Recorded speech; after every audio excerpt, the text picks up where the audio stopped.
Quilt collection, and there are 26 quilt blocks in the quilt, and this week we're going to be focusing on bringing calm and peace into our lives and different strategies and ways that we can do that. And I want to get all of your ideas too, and so that's the quilt block that we're going to be making today, is this calm quilt block. I have a worksheet for you.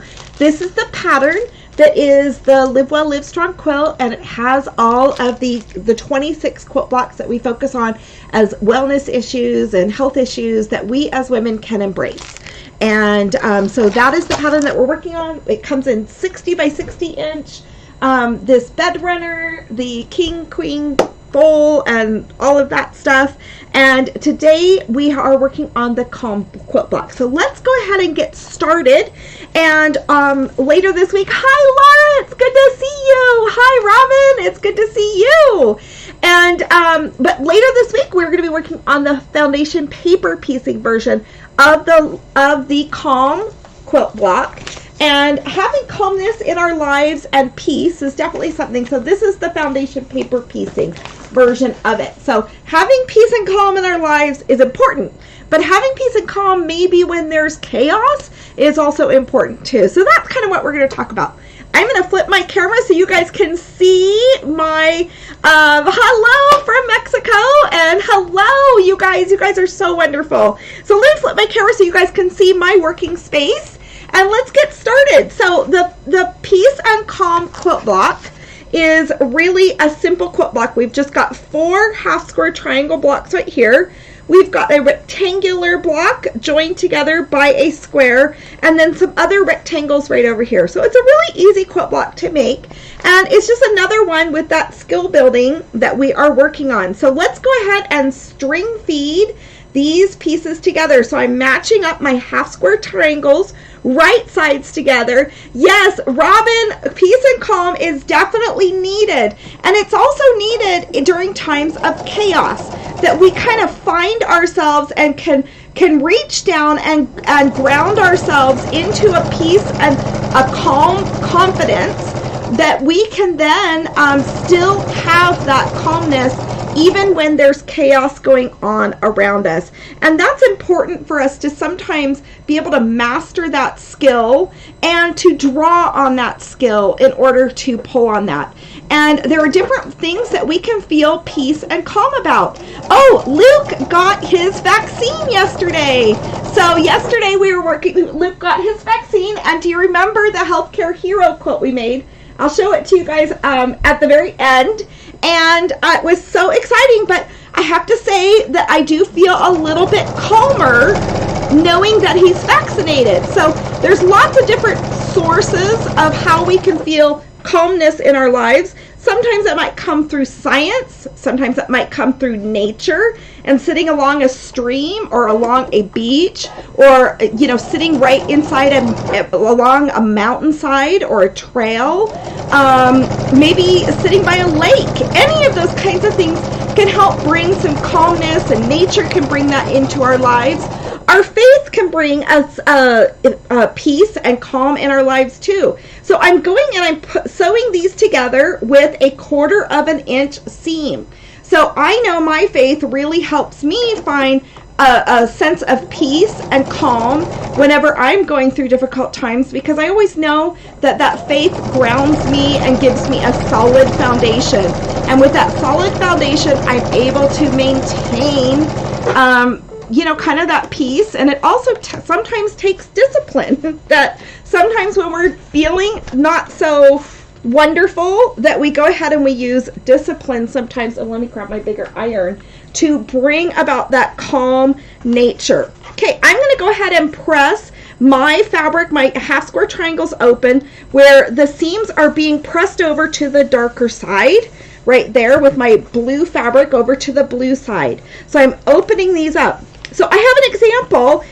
Sometimes with Luke, his mood might go, hi Kimberly, his mood might go a little bit crazy. It's the time that I have to be the most calm.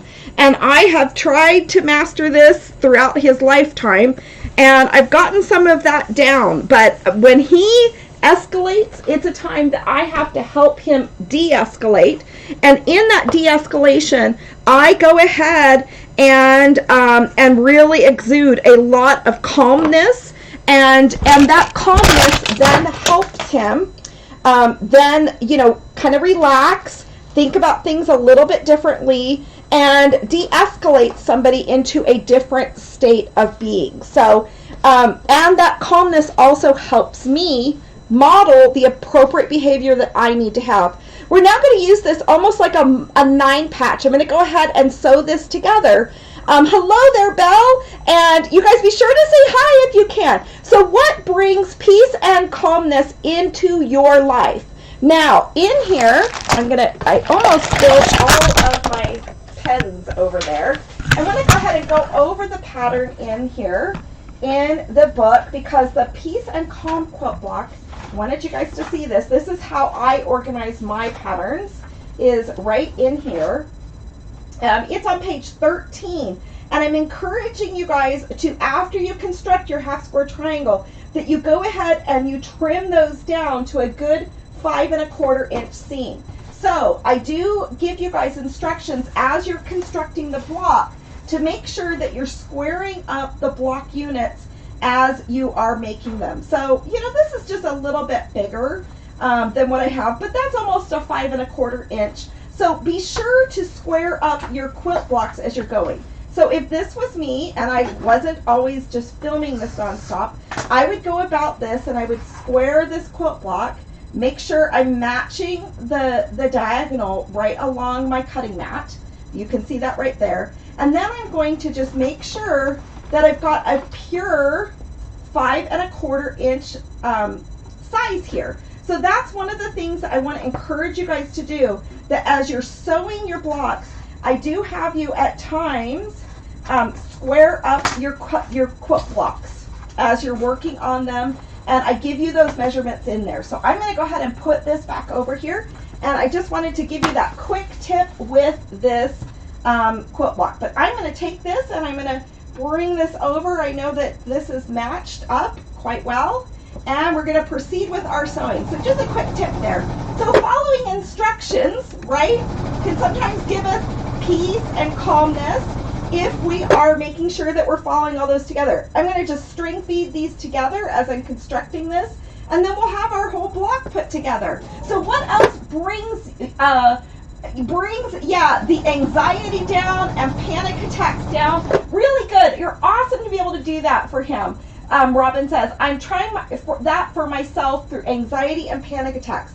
I agree, Robin. It's really important that we do that for ourselves as we experience different things in our lives, that we go ahead and we kind of create a calming presence to our own selves, and then remind ourselves and kind of have routines that grind us back to what is really important. So I know often my faith is that way, or I will have a mantra I'll say to myself that, you know, science will prevail or my faith will prevail, and even though it's stressful, that I will be able to prevail and that we will figure things out.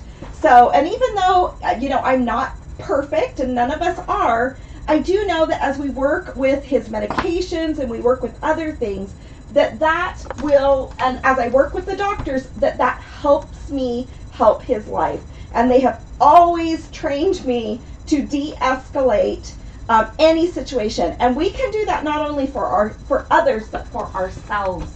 And so we need to do that by what we're saying to ourselves in our minds, and kind of control our thoughts the best we can, and kind of go back down to that rudimentary process. Okay, let's go ahead and keep this going. Yes, Laura, my sewing machine gives me peace too. I do a lot of thinking when I am sewing, and that sewing gives me peace and confidence. It just kind of slows me down a bit. It gives me a moment to feel like I'm actually doing something that's really, I'm making progress on something that I want to do.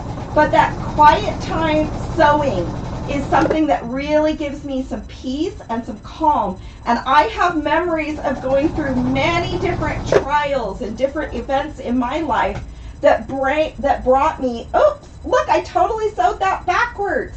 silly me. I sewed this one backwards. Oh, that is so funny. Okay. And I don't think I have my seam ripper right here because I was using it on a different project. I stole it. Okay, I ripped that. Did you see that?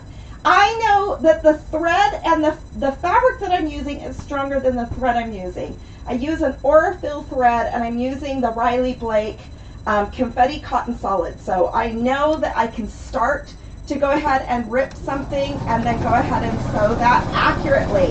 Oh, that is so funny. Anyway, so yes, following instructions helps bring some peace and calm to it. But yes, sewing has been a tool that as I go about the sewing, that I can go ahead and find that peace and center myself kind of back down and, you know, kind of walk my brain through some of the things that I might be thinking about or pondering in my mind as how to respond or how to react to a particular situation. So I have definitely used quilting and sewing. Hello, you guys. Hi, Dolores. And hello, Liz. It's so good to see you guys. I just absolutely love it. Hand applique work. I do love hand applique work too, and I love the opportunity that it gives me to go ahead and once again kind of center myself and enjoy a little bit of sewing even someplace else than even in my home. You know, maybe enjoying that out in nature, enjoying that in other different places. So yes, so it's important to bring that peace and calm into our lives. Okay, so here's the Calm Quilt Block. I want to talk about its design. It really reminds me of a sail ship and the sails being kind of drawn tight with the wind and being able to because of that tightness of the wind, it's able to sail with the sail. It's able to kind of push itself through the momentum of the stormy sea or a nice calm sea or whatever that might be.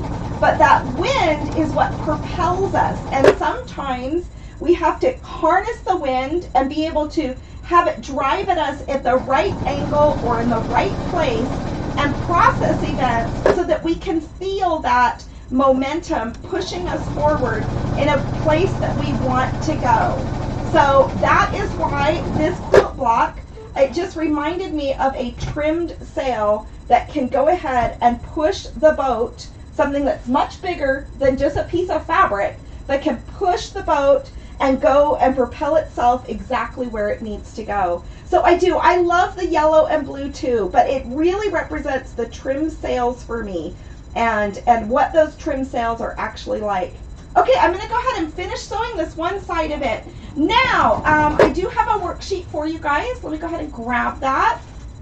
And on that worksheet, and this is how I store my other pieces. You can see I've got this cut out for a black and white version that I'm working on. I actually have one made, but that's another block of it. So let's go ahead and get this sewn real fast. Also, reflection is something that helps us if we can slow down enough to have some reflection. Sometimes that reflection gives us a sense of peace as we can reflect on different things and look at things in another perspective. And sometimes that is really help. Enjoying nature, taking the slow and steady pace. Instead of feeling anxious that we have to do everything quickly and fast, taking that slow and steady pace like the tortoise and the hare can bring a lot of peace and calm to our lives. Okay, so, and remember that anxiety exists in our lives. Back in the day when there were saber-toothed tigers, we were able to feel anxiety. And the anxiety would propel us and to push us to go a particular direction and run away from that saber-toothed tiger. Now sometimes we can have too much anxiety, and the anxiety, we need to sometimes recognize when we're feeling anxiety and say, is there action that I can take with that anxiety? If so, let me propel myself that direction. And if I can't, if that anxiety is not going to benefit me and I'm feeling too much anxiety, I need to kind of push some of it down so that then I take action on what I can.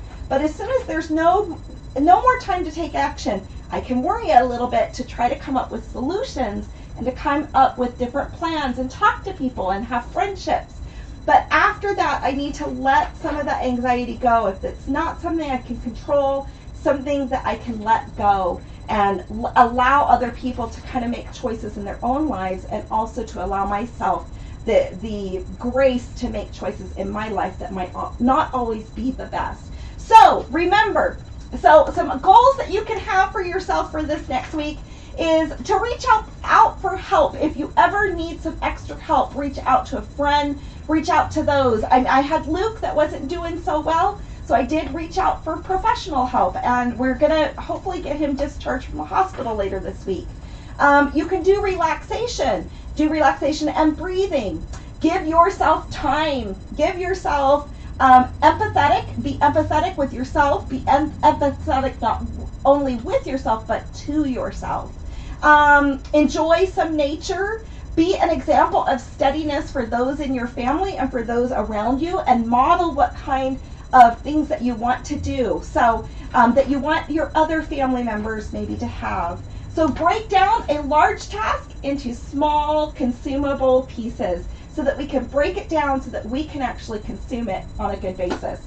Okay, so Shelly says, my husband and I decided before we got married that we would have a drama-free, stress-free house, and it has worked beautifully. And I agree with you, Shelly. I totally agree with you. There are some intentional choices that we can make. And I know for Corey and I, one of the things that was important to me as a household is that we don't break down other people's self-esteem, and that we always come about it in a kind, genuine way to approach each other about maybe suggestions or things like that. So yes, if we try to have less stress and less drama in our households, that can definitely make a difference. So let me go ahead and share with you, Luke did get his vaccination yesterday. I was really happy about that. That does bring some peace and calm in my life. He'll still need the second shot. But with him being immunocompromised, I'm really excited that maybe he can avoid getting COVID or whatever might be. So that's what we're hopeful for. So you can have confidence and put some of your calmness and your peace through science, through your faith, through history, through whatever that might be. But I'm grateful for my little healthcare hero, Luke, that has worked this entire pandemic in a nursing home, serving others. And I'm so proud of him that he was able to get the vaccination yesterday. So I just know that you guys have been so familiar with that. So thank you so much, you guys. I'm so glad. Here's to a week of peace and calm. And just kind of think about that and apply that in your life this week. And think of times when you can just implement more peace into your lives and more calm. Anyways, we're going to sew later this week on Friday. We'll sew the foundation paper piece one, and I'll show you how to do that and walk through that. Can't wait to learn about what you guys have been working on for peace and calm. Be sure to share on Friday. Tune in noon on Friday. I can't wait to see you guys. Have fun.